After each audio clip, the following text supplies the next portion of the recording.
Hello guys! Welcome back to my channel. Nagbabalik na naman po si Boy Dilig for another content. So for today's tutorial, ang i-discuss ko sa inyo is how to get clay.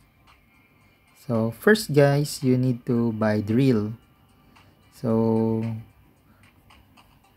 I suggest bumili na kayo ng 4 para pagka mag-check kayo sa pixels.tips is diretso na kayo dun sa land na may bit-bit kayong drill.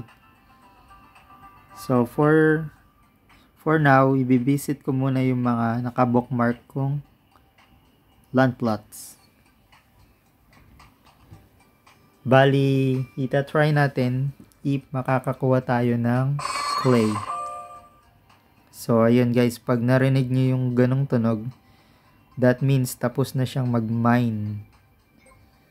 Okay? So, pag pala ina-activate nyo to, kumakain to ng 8 energy. Ayun guys, nakita nyo dun sa taas, plus 2 clay. So, yun, very simple lang. Currently, yung mining level ko is level 4 lang. So, pwede ko na siyang makuha. Ngayon, i-harvest ko pa yung sa kabilang land plot. Bali, yun guys, para mapalevel nyo siya, kailangan claim lang kayo ng claim at for example, ito. May drill na kasi sila, nalagyan ko na sila. So, if interested kayong makita kung paano siya lagyan,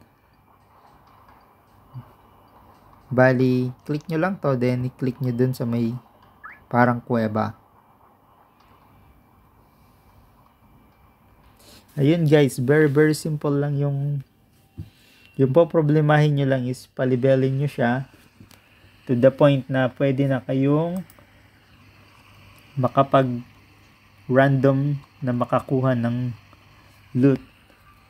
At level 5 pala guys, based dito sa pixels.tips, makakakuha na tayo ng salt block. Yan, before ko i-submit, papakita ko sa inyo.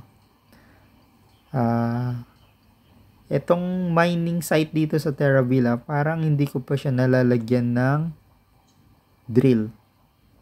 Ayun, drill required. So, i-click mo yung drill na nabili mo kay Hazel. Then, ayan, biglang may lalabas na parang kahoy na may gulong. Click mo ulit. Ayun guys, then balikan mo siya after 1 hour and 30 minutes. Ayun. So, babalik na tayo kay Hazel para i-claim natin yung pixel natin na token. Ayun guys, very simple. Ang goal lang is palibelin yung mining skills up to level 2. Then, entitled ka na makakuha ng clay. So, ipunin mo lang yon. Then, pagka merong lumabas sa taskboard na parang ganito, 20 pieces of clay for 1 pixel. Submit mo lang or deliver. Ayun guys, that's it. Thank you. I hope may natutunan kayo sa video na to. Until next time, bye-bye.